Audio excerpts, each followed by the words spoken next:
Pemirsa, jumlah korban tewas gempa NTT hingga kini tercatat sebanyak 83 orang. Sementara korban luka-luka mencapai sekitar 900 orang. Dan berikut data BNPB per 21 Agustus 2026 pukul 4 sore waktu Indonesia Barat.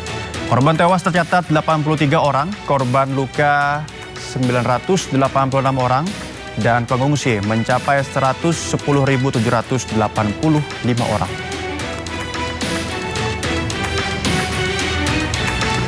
Sementara itu pemirsa, rumah rusak sebanyak 44.946 unit.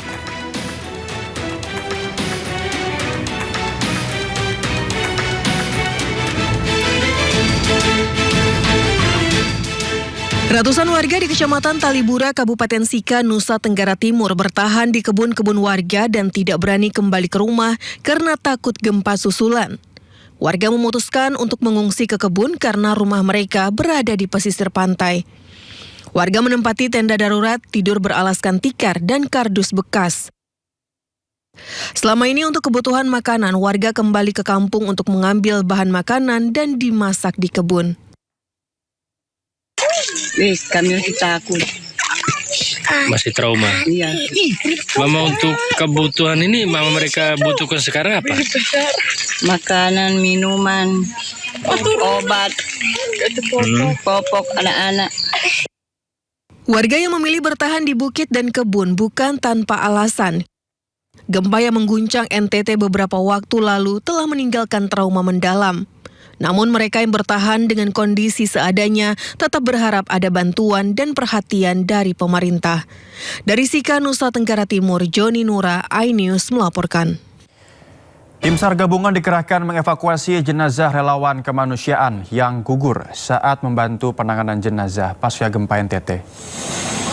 Ahmad Zaki meninggal dunia akibat kelelahan saat mendistribusikan bantuan dari Reo, Kabupaten Manggarai, menuju Desa Satar Padut, Kabupaten Manggarai Timur, Jumat petang. Kantor SAR Maumere bersama seluruh unsur SAR mengerahkan helikopter Basarnas untuk mengevakuasi jenazah keluar dari lokasi yang sulit dijangkau. Setelah dievakuasi, jenazah diterbangkan menuju Bandara Komodo Labuan Bajo, lalu dibawa ke RSUD Pratama Komodo untuk pemulasaran jenazah sebelum diterbangkan ke rumah duka di Jakarta.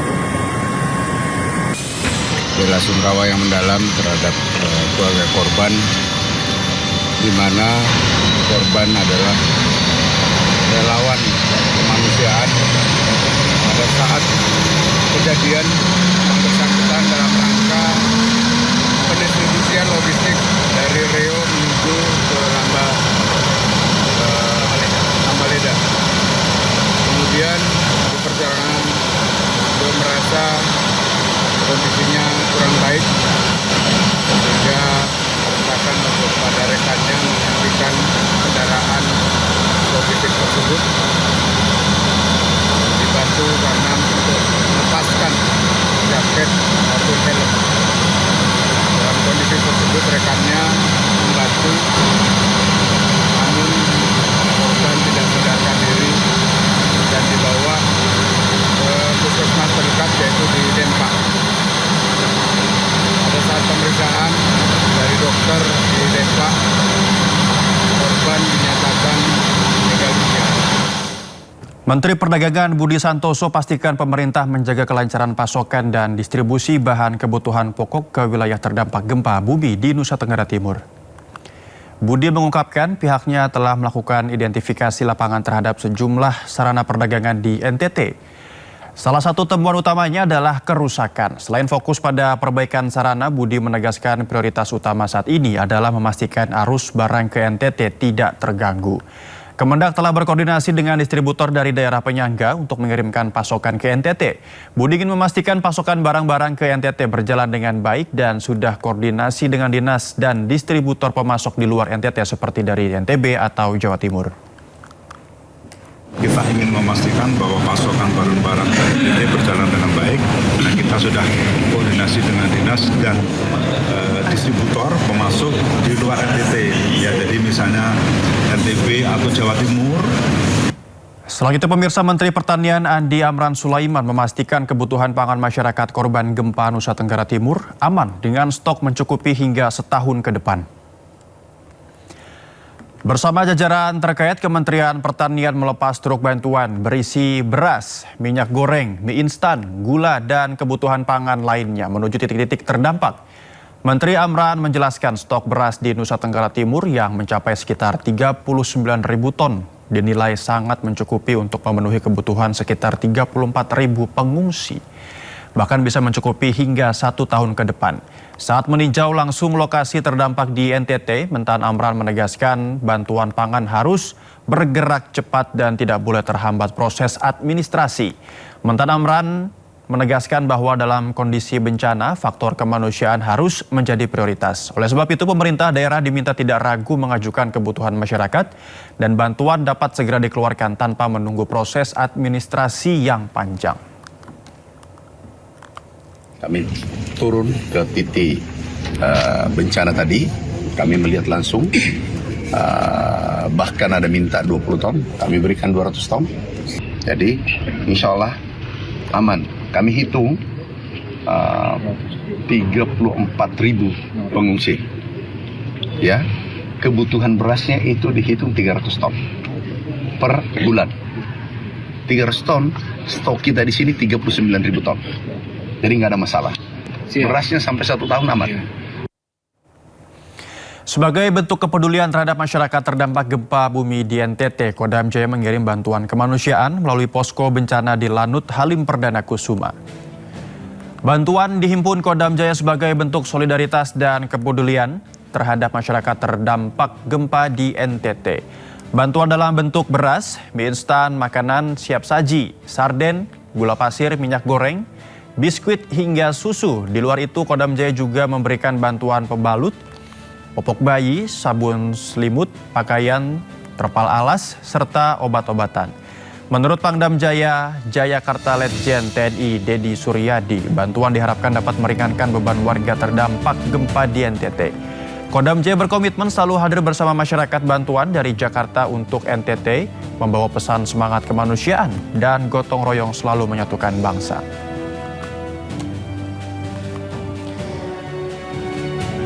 Wakil Presiden Gibran Rakabuming Raka menyebut mahasiswa Universitas Indonesia akan berada di Nusa Tenggara Timur selama 1 minggu. Para mahasiswa ini akan turut membantu proses pemulihan warga pasca bencana gempa yang melanda sejumlah wilayah di NTT.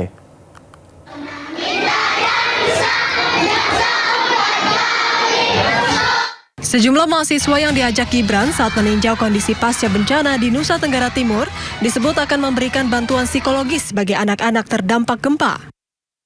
Pendampingan ini nantinya diarahkan untuk membantu menciptakan rasa aman dan nyaman bagi anak-anak selama berada di pengungsian.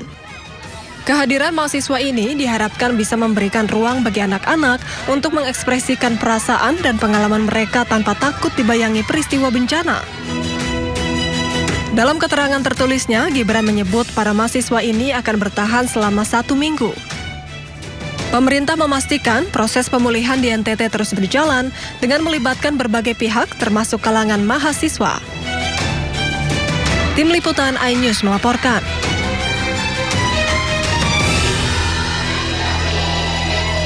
Komisi 5 DPR RI mendorong percepatan sejumlah bantuan tanggap darurat bagi korban gempa Nusa Tenggara Timur, termasuk pemulihan infrastruktur bagi masyarakat terdampak. Anggota Komisi 6 DPR RI, Sujatmiko, menegaskan pemerintah juga harus secepatnya fokus terhadap perbaikan dan pemulihan infrastruktur, termasuk infrastruktur penghubung antar wilayah dan juga perbaikan hunian yang rusak berat hingga ringan akibat gempa 7,7 magnitudo. Sujatmiko menambahkan warga terdampak bencana sangat membutuhkan bantuan tanggap darurat selain sembako dan bahan pangan. Warga korban gempa juga membutuhkan air bersih untuk kebutuhan sehari-hari.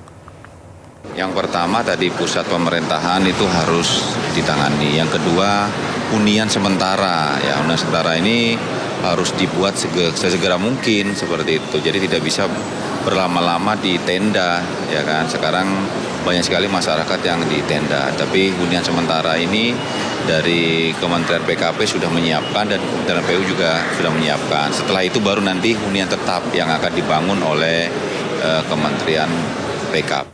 Kita ke informasi lain, pemirsa. Wali Kota Surabaya Eri Cahyadi mengamuk ke seorang warga saat menertibkan pemilahan sampah liar di Surabaya, Jawa Timur. Meski demikian, warga tersebut akhirnya mengakui kesalahannya.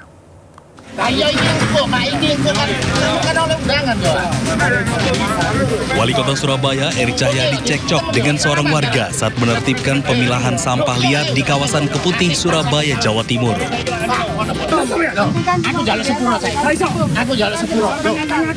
Bahkan Eri Cahyadi sempat tersulut emosi dan ngamuk karena warga tersebut ngotot jika pemilihan sampah tersebut sah dan sesuai aturan serta mengancam akan membawa permasalahannya ke hukum. Sudah semua berhenti.